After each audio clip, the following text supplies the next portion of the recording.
Assalamualaikum warahmatullahi wabarakatuh. Perkenalkan, nama saya Faizal Aslamati dari kelas P6C. Baik, saya di sini akan mempresentasikan hasil dari materi saya yang berjudul Sejarah Kurikulum PAI di Indonesia. Nah, baik teman-teman, jadi untuk pembahasan kali ini saya mempunyai enam enam bagian yang harus kita bahas di dalam materi tersebut. Yang pertama, apa yang dimaksud dengan kurikulum PAI di Indonesia dan bagaimana perkembangannya dari masa ke masa. Baik, saya jelaskan dari awal terkait dengan kurikulum PAI di Indonesia. Kurikulum itu adalah suatu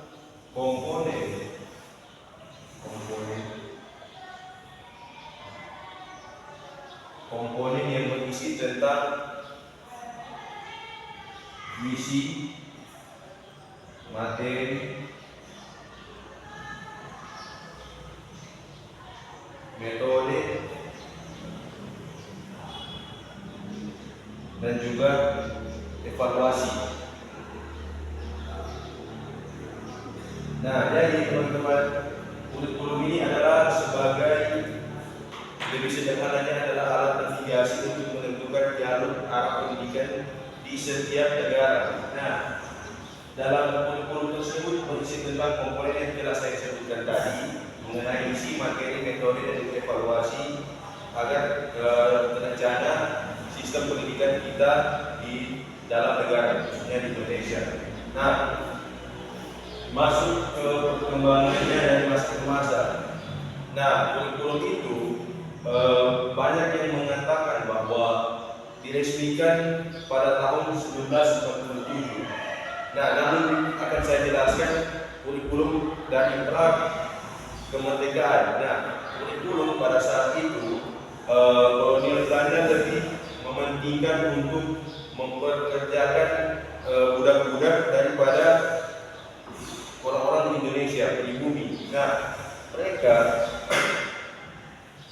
itu membuat kurikulum bukan untuk mencerdaskan kehidupan bangsa Indonesia, melainkan mereka itu hanya ingin mementingkan perbudakan mereka di Indonesia. Tentunya mereka itu lebih memfokuskan kepada keberhasilan kaum pribumi itu agar supaya mereka itu menjadi lebih semangat dalam mengerjakan perbudakan yang telah dibuat oleh kolonial Belanda. Nah, kurikulum pada masa pra kemerdekaan itu hanya untuk dikhususkan bagi kaum pria saja. Nah, makanya dari itu kaum ibu pada masa pra kemerdekaan ini tidak mendapatkan kurikulum sama sekali, jadi tidak sebanding pada masa kolonial Belanda. Nah, masuk ke tahun 1947 adalah awal kurikulum diresmikan di Indonesia. Nah, kurikulum 1947 ini bernama kurikulum rencana pelajaran. Nah, kurikulum rencana pelajaran ini hanya memfokuskan kepada pembentukan individu untuk berdaulat kepada negara mereka sendiri, dalam artian mencintai negara mereka sendiri. Nah, karena itulah mengapa kurikulum pada tahun ini hanya berfokuskan pada pembentukan individu, karena masih ada transisi dari zaman penjajahan sampai pada pasca penjajahan. Nah, kemudian kurikulum 1947 ini atau biasa disebut juga dengan rencana pelajaran menggunakan kurikulum di negara Jepang dan juga Belanda. Makanya dari itu sedikit pada kurikulum ini lebih berfokuskan pada pembentukan karakter mereka atau untuk pembentukan akhlak dari mereka tersebut. Nah, masuk ke kurikulum 1952 yang bernama kurikulum rencana pelajaran terurai. Nah, kurikulum ini berfokuskan pada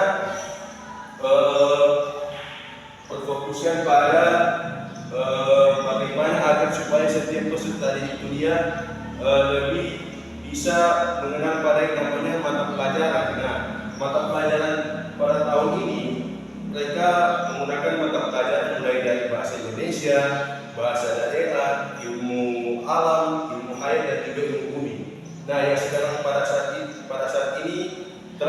dilanjutkan oleh teman-teman bisa tahu pelajaran IPA dan juga IPS. Itu dulunya mereka menggunakan ilmu alam, ilmu air dan juga ilmu bumi yang menjelaskan tentang letak geografis pada bumi dan juga letak-letak khatulistiwa dan lain sebagainya. Nah, kemudian masuk pada tahun 1964, kurikulum ini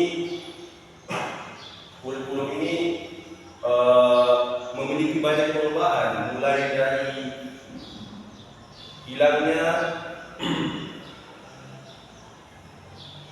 citra nasional dalam transisi pendidikan Indonesia. Nah, jadi di masa-masa transisi itu pada tahun 1994 ini pendidikan agama Islam mulai dilihatkan karena kebijakannya yang hampir sama dengan pendidikan di Indonesia, sistem pendidikan secara umum tentunya. Nah, kemudian 1964 ini juga mengharuskan bahwasanya 1964 ini lebih condong untuk membuat peserta didik itu lebih ke apa ya? Lebih ke bisa kreatif, inovatif dan juga lebih ke kreatif dan juga bisa produktif. Nah, kemudian masuk ke tahun 1968. Nah, 1968 ini adalah kurikulum gabungan kurikulum untuk melanjutkan dari kurikulum sebelumnya dari 1964. Nah, dari 1968 ini kurikulum di Indonesia itu berubah secara signifikan dalam artian penggabungan pendidikan agama Islam dengan sistem pendidikan nasional itu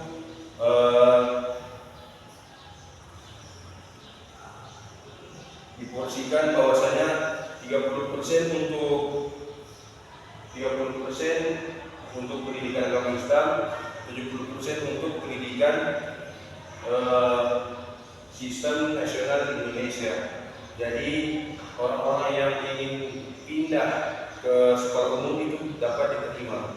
Nah, kemudian masuk ke 1975 ini adalah penggabungan ataupun kelanjutan daripada kurikulum sebelumnya.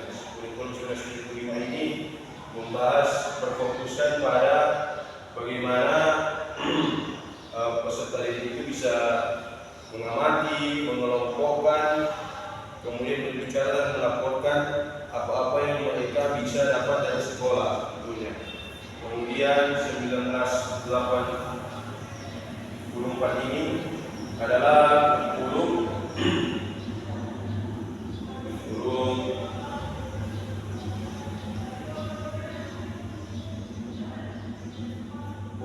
CBSA. Nah, kurikulum CBSA ini adalah terdapat pada kurikulum 1984. Kurikulum CBSA ini kurikulum cara belajar siswa aktif, yaitu bagaimana sih agar supaya peserta didik itu dapat menjadikannya sebagai pembentukan akhlak yang lebih baik lagi, kemudian menjadikan mereka itu lebih ke bisa memprioritaskan apa yang telah mereka dapatkan dari sekolah. Nah, kemudian 1964 ini adalah kurikulum 1944 ini juga awal munculnya Undang-Undang Nomor 28 Sisdiknas tahun 1949 yang menegaskan bahwasanya pendidikan agama Islam adalah lembaga pendidikan yang bernuansa Islami, dalam artian kurikulum dan konsepnya itu selaras dengan nilai-nilai Islam. Jadi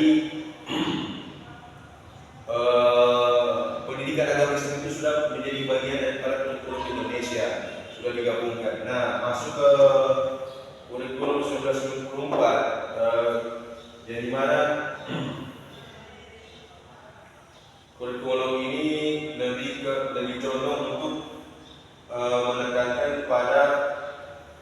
siswa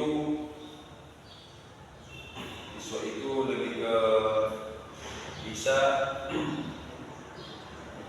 mengemukakan.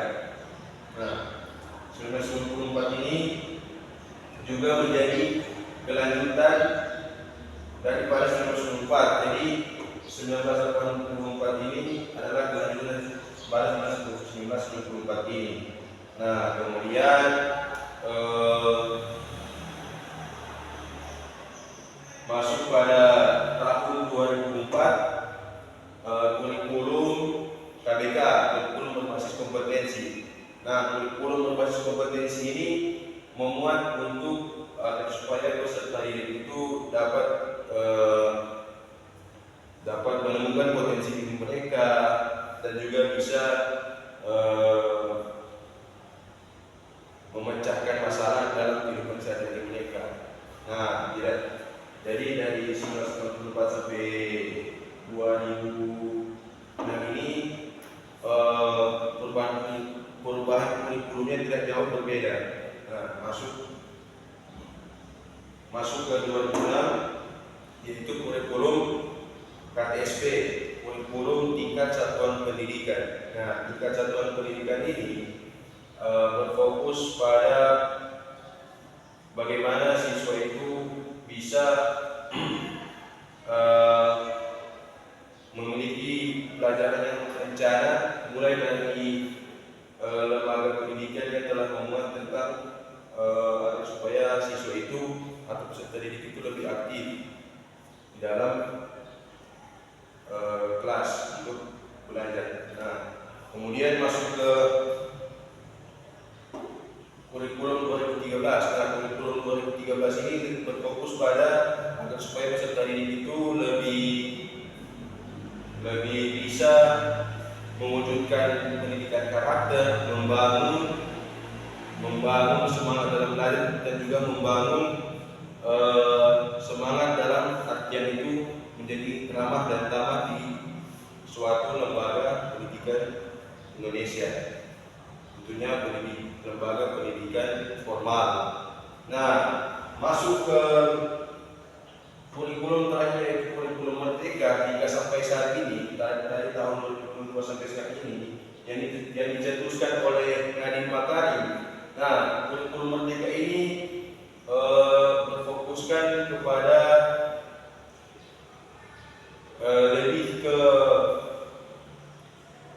kurikulum itu bersifat fleksibel. Nah, juga kurikulum Merdeka ini atau Kurma bisa dikatakan seperti itu untuk lebih condong mengharuskan bahwa peserta didik itu menunjukkan dan juga mengasah keterampilan unik mereka, karena pada dasarnya kebutuhan di Indonesia ini saya ambil contoh lebih ke perusahaan Indonesia ataupun produksi itu lebih mencontohkan orang-orang yang punya soft skill dan juga keterampilan mereka. Makanya dari Makarim menirukan gaya kurikulum di negara Finlandia, karena kurikulum di Finlandia itu kurang lebih sama dengan kurikulum di sini, karena mereka menirukan gaya untuk lebih mengasah dan menunjukkan keterampilan unik mereka. Nah, kemudian masuk ke nomor 2, siapa saja pihak yang berperan dalam pengembangan dan perubahan kurikulum PAI di Indonesia. Nah, pihak-pihak yang berperan dalam pengembangan dan perubahan itu yang pertama ada Kemendikbudristek.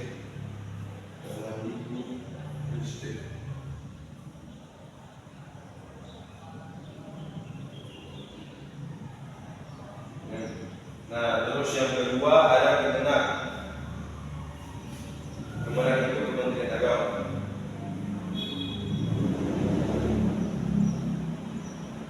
Nah, sebenarnya ada banyak pihak-pihak yang berperan dalam pengembangan perubahan, tentunya pemerintah yang mengatur segala urusan dalam kurikulum tersebut. Namun yang bisa saya sebutkan dan disebutkan adalah dua dari kebanyakan pihak yang terlibat, yaitu Kemendikbudristek dan juga Kemenak. Kemudian lanjut ke 3, kapan perubahan signifikan dalam kurikulum PAI di Indonesia terjadi? dan faktor apa yang mempengaruhinya. Oke, baik, saya jelaskan. Perubahan signifikan dalam kurikulum Indonesia itu terjadi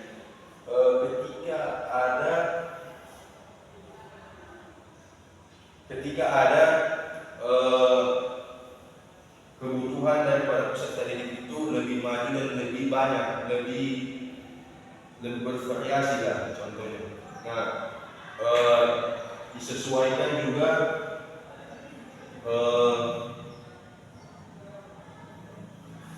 disesuaikan juga dengan relevansinya di Indonesia. Tentu kurikulum itu berubah-ubah secara signifikan karena kebutuhan peserta didik dan juga relevansi dalam kehidupan sehari-hari peserta didik.